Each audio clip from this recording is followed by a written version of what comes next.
Hi, and welcome to THORsday Comics. I'm Tom Scioli, author of I Am Stan, a graphic biography of the legendary Stan Lee. And on Saturday, May 6th, it's Free Comic Book Day, and there will be a Free Comic Book Day edition of I Am Stan. It'll be a comic book-sized excerpt of I Am Stan, covering part of the Marvel years. Let your local comics retailer know that you want a copy, so they'll put one aside for you for Free Comic Book Day. And in the show notes below, there's a pre-order link that you can follow to pre-order the full book, which comes out in September. Journey into Mystery with the Mighty Thor, issue 110. See Mighty Thor battling against the legions of Asgard, in which the desperate Thunder Guard finds every hand against him. See the mysterious Mr. Hyde, the serpentine Cobra, the sinister Loki, the noble Odin. Great cover, setting it all up. Every hand against him. There is an aura of evil over the city. I can sense it. It is hiding, waiting to strike. Spectacularly written by Stan Lee, magnificently drawn by Jack Kirby, powerfully inked by Chick Stone, eventually lettered by Art Simic. So you have the humor in the credits. As usual, this story is also co-written by Jack Kirby, even though the credits don't reflect that. Beautiful opening splash, great foreground, background action. Thor is, very ominously looking over his shoulder, really dynamic pose, great foreshortening on the hammer, Kirby in full effect with Chick Stone, really giving it that pop, that visual dynamism. And so Thor's flying over the city, Loki's watching him in action, and Loki decides, this is when he's going to make his move. He gets into civilian clothes, which we saw with Odin a few issues ago. So yeah, Thor has his Don Blake secret identity. So the other Norse gods of Asgard know that, if you want to move around through the human world, it's best to look like a human being. It happened in the old myths, lots of stories about Odin, being disguised as, a weary traveler. So here's Loki, looking pretty sharp. He goes and he bails out Mr. Hyde and the Cobra. You want to pay the bail for the Cobra and Mr. Hyde? Look, fella, the reason they're still behind bars is the judge set the amount at $500,000. Release them. I have the cash right here. Yeah, he's walking around with $500,000 cash. That's $500,000, $1963. Again, this issue it looks so good. Really great looking comic. Thor lands, we get it's a little different. What I'm really starting to notice with this issue is, Jack and Stan, they're kind of, they're repeating themselves, they're sort of, have similar sequences, but each time it's a little bit different, each time it's a little more refined, and so it's just getting sharper and sharper and sharper. The whole thing just keeps getting stronger, and continually introducing new elements from the margins, but kind of figuring out the beats that they need, and just so that when Thor gets to the sort of middle period, same with all the Marvel comics that they did, where they get to this middle period where it's shining like a diamond. Back at the office, and since they're a couple now, they're a little more flirtatious. It's their relationships moved forward, calling each other dear and stuff. They're not, they don't have the stiff, tense body language of oh, does he like me? Does she like me? They're in the full bloom of love. I find it hard to keep my mind on what I'm doing. I can't forget that feeling of danger, of menace somewhere in the city. Great shot from above, this sort of perspective on the scene with the Cobra, Mr. Hyde, and Loki. A character like the Cobra kind of forces you to make these kind of compositions, and just spurs innovation that you can take into other situations.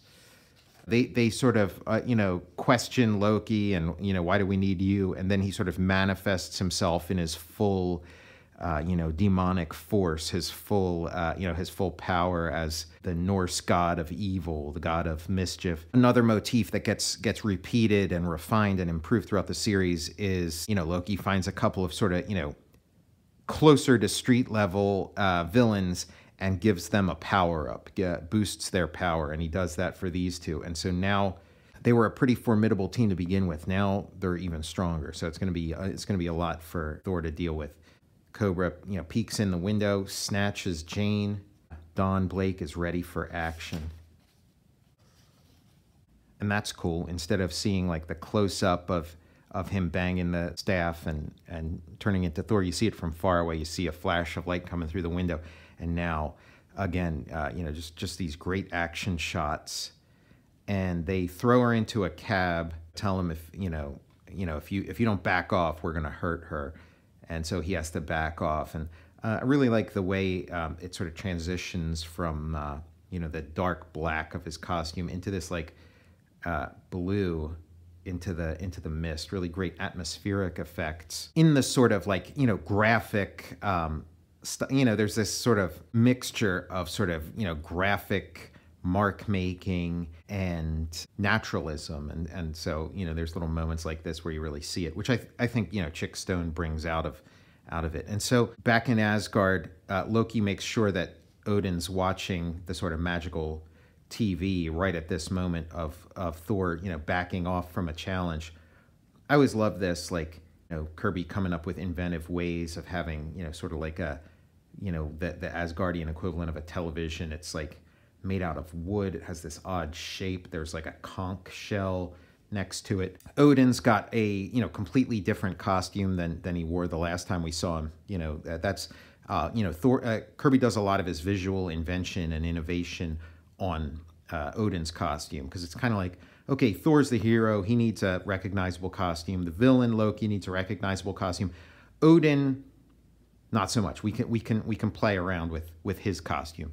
So Odin's angry. He's always angry. The pretense is always kind of thin. Loki's usually spurring him on.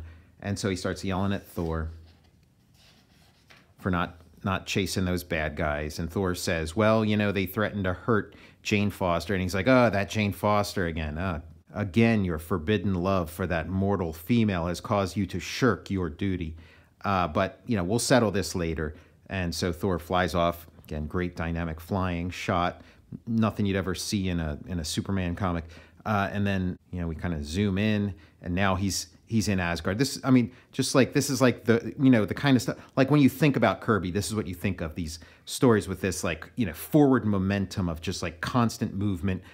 You go from Earth to the cosmos, to the Rainbow Bridge, to Asgard, to, and now he's in a fight with Heimdall, one of the most powerful Asgardians, the guy who guards the Rainbow Bridge, and he's swinging his sword, and it's making this blue flame, and Thor's zapping him in the face. He's stabbing his sword into the ground, making this explosion. Thor's spinning his hammer, making these gale force winds. Just great stuff. We got Spidey over here. The Avengers break up. I always love these like 2-panel pages. This is, really sumptuous. This is like, great use of real estate at a time when, they're trying to, give you like, 6 panels, 9 panels on a page. When it goes to something like this, it really opens things up. And, you got this big shot of Thor, and then you see all the guys he's up against. Heimdall's on the ground. And then he's still on the ground here. There's a guy in the foreground yelling, all our weapons, all our numbers are powerless to halt the rampaging thunder god. And look at Thor up against all these guys. Again, like, I don't know anybody else who was doing this kind of stuff other than Kirby at the time. And he just sort of, claws his way through Asgard. And then he finds Loki, but Loki's not looking to fight. Loki's just sort of stopping to smell the roses, because Loki knows he has the upper hand. Loki shows him where, Jane Foster's being held. And as they're sort of arguing, Odin shows up. Thor, you dared force your way back to Asgard. You dared come here against my imperial command. And this shot of Odin is used a lot in the Grant Ray Lawrence cartoon, where they basically would, make photostats or like trace Kirby panels and then give them just like the slightest animation. And you'd see this one a lot, whenever Odin would be yelling at Thor, it'd be this shot, and like the arm would be moving, and he, Odin in the cartoon had this kind of like weak voice. I think of Odin having this like sort of booming voice, but in the cartoon, he had this, I guess because he has, you know, a beard, a white beard and stuff, they gave him this sort of frail old man voice. Thor, how dare you? You dared force your way back to Asgard. You know, that kind of stuff. And so Thor's humbled, but Thor's like, look, Loki's up to some nonsense. I got to go, you know, save Jane Foster back on Earth. No more. I've heard enough. Back to Earth with you. I shall suspend my judgment till you return. Be gone. And so Thor rockets back, and right near the house where, so awesome is Odin's power, so subject to his will are the forces of nature itself, that Thor lands upon his beloved planet within sight of the destination he seeks. On that hilltop, the house wherein Jane is held captive.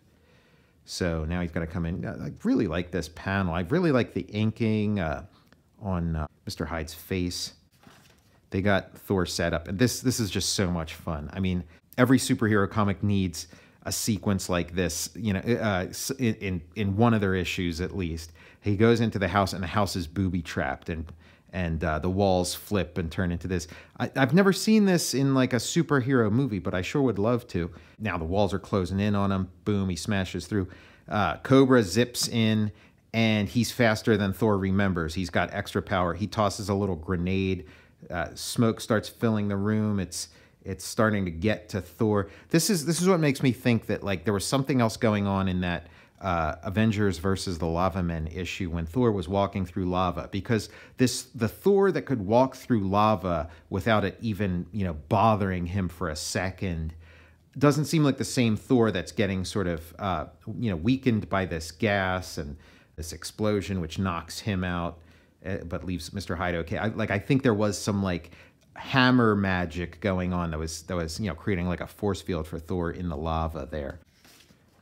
So then Thor comes to, and there's Jane, and in the explosion, you know, Jane got hurt too, and I'll never forgive the asshole who scribbled on this page with a pen. Yeah, I'm sure it happened sometime in the 60s, and I'm sure whoever did it feels bad about it. Thor's freaking out because Jane Foster, she's more or less dead, or she's at death's door. The text says she's like almost dead, gonna die any moment. I do feel like the writers of the Superman movies, they weren't reading as many Superman comics as they were reading Thor comics. This seems like something, this seems like the kind of stuff in the Superman movie when he sort of finds Lois Lane dead, and then his solution is to change the course of time and space. And so what Thor does is he creates a time vortex with the magic of his hammer, creates a time vortex around this building, around this little house, this house of horrors,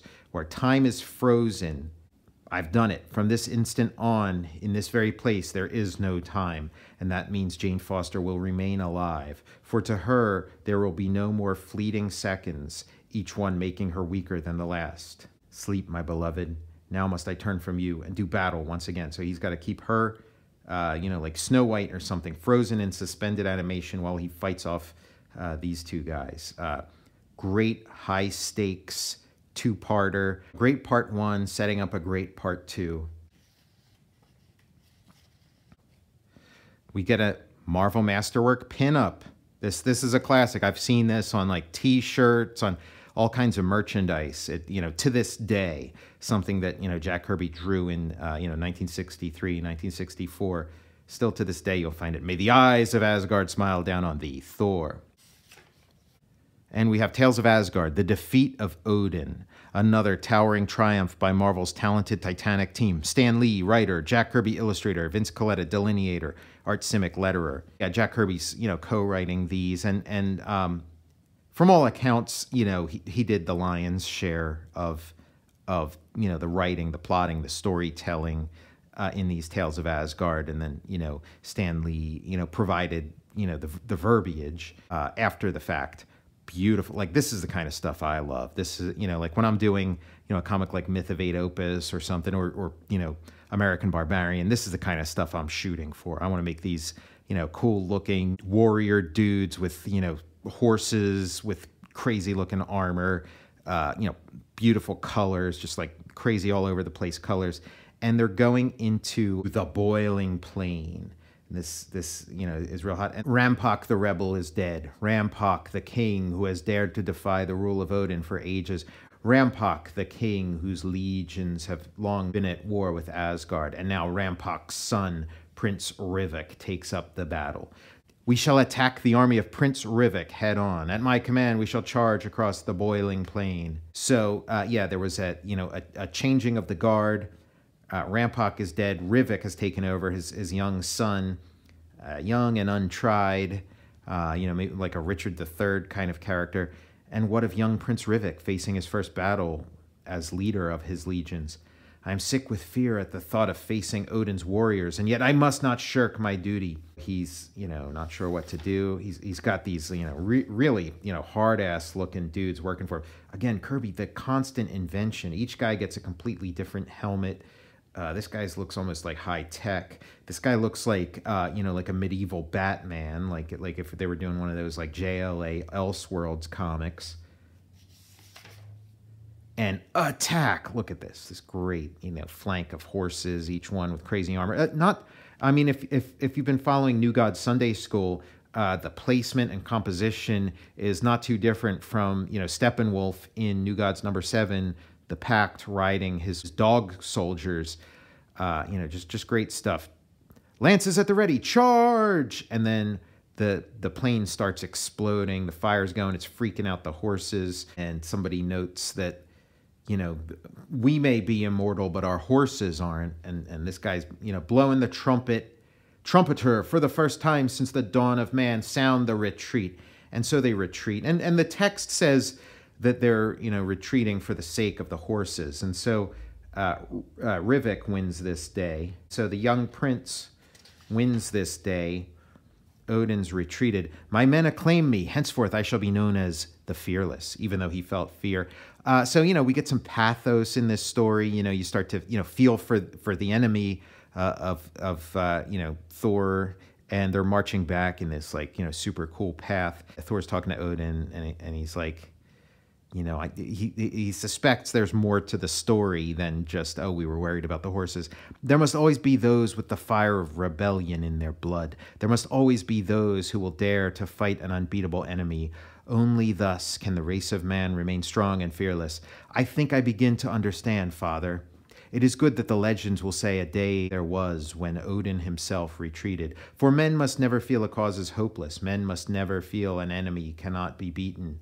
I pray that men will one day acclaim your wisdom as they do your power, my most noble Father. So yeah, pretty cool story, just great visuals, action, adventure. But then, they're trying something a little different, subtle, that like Odin recognizes that, the world's a better place. His kingdom is stronger if he sort of lets this spirit kind of live on. It's sort of, contained in this one space and kind of, keeps things popping, keeps everybody on their toes, and that this guy is as worthy as anybody to sort of be in charge of his little fiefdom.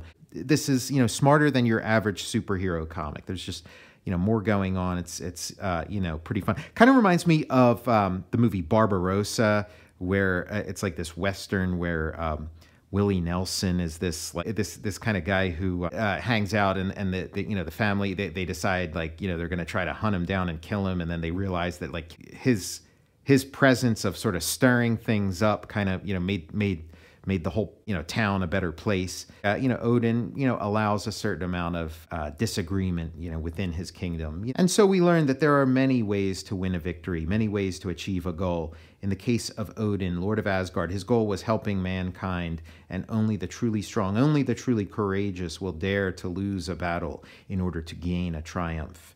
Now, until our next epic of Asgard, may the wisdom of Odin be showered upon thee. I guess, like the moral you could boil it down to is discretion is the better part of valor.